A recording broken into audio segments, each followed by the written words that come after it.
Hey there, welcome back. For those of you that haven't been to the channel before, Fire and Froth is all about cooking, brewing, and occasionally reviewing products. We promise no crummy recipes, no skunky beer, and no junk. That's right. And today we're going to talk about harvesting hops.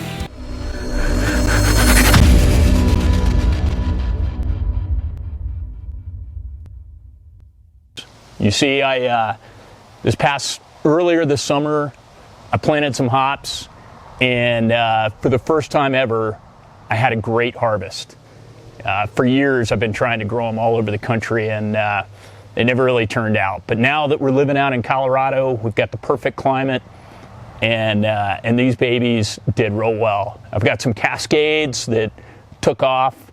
The Chinooks really didn't do anything, and the CTZs did real well. So stay right there, and we're going to show you how we harvest them, how we dry them, and then how we package them for consumption later. This year, as you know, we had an amazing harvest, and this is the first time that I've ever had a really good harvest from hops. In fact, previous years, I tried it when I lived down in Alabama, and I burned up my hops plant.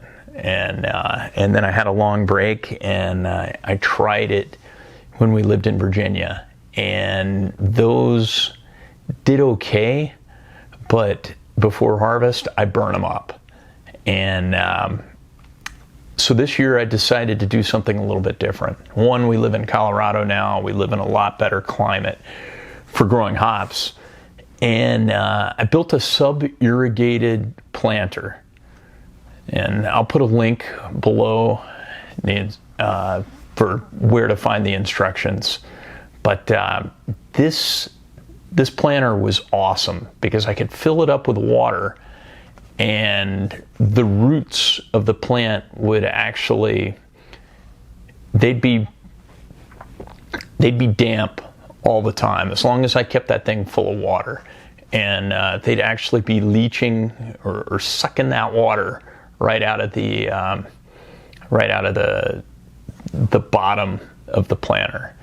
Didn't have to water the top, didn't have to spray them down or anything like that. It just went to town, worked great. And this planter design would be, not only is it good for growing hops, but I've used it in the past for growing all sorts of vegetables. We had a garden in Virginia, and yeah, I love that thing. It was pretty bulletproof. But anyway, once something else that we did that worked real well, when once the hops started sprouting, I let them go a little bit, and then I cut them back.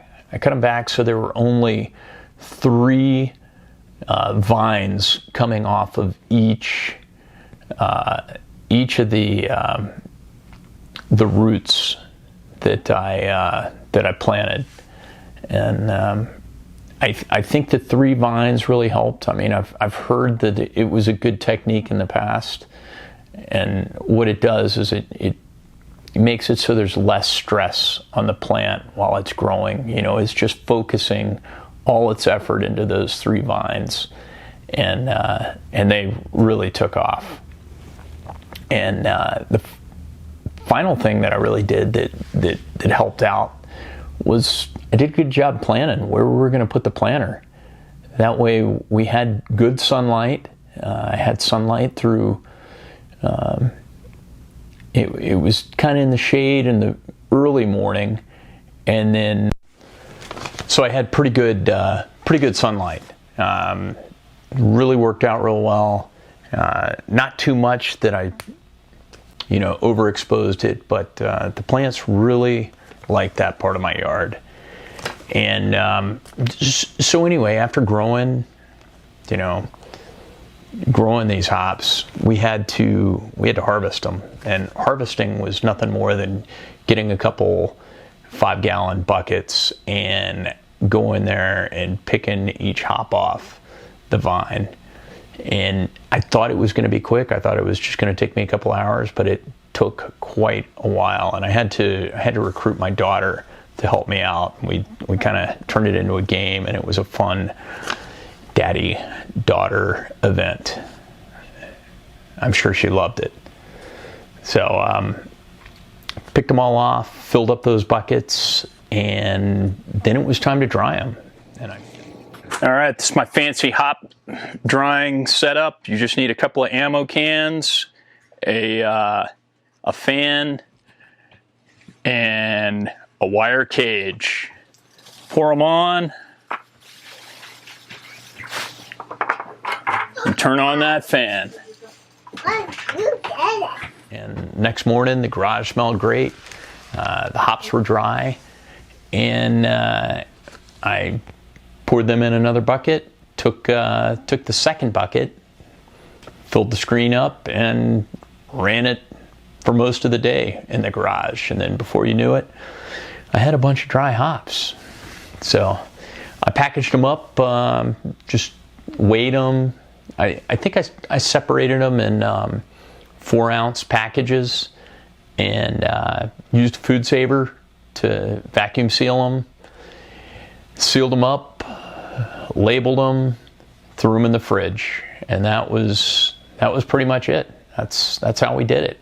And I'm really looking forward to using them. I haven't tried them yet, but I know they're dry. I know they're sealed up, and I know they'll be great when they're called upon. So if you like that, please share us with your friends. Subscribe if you haven't subscribed. Be sure to hit the little bell. That way you never miss a single exciting episode.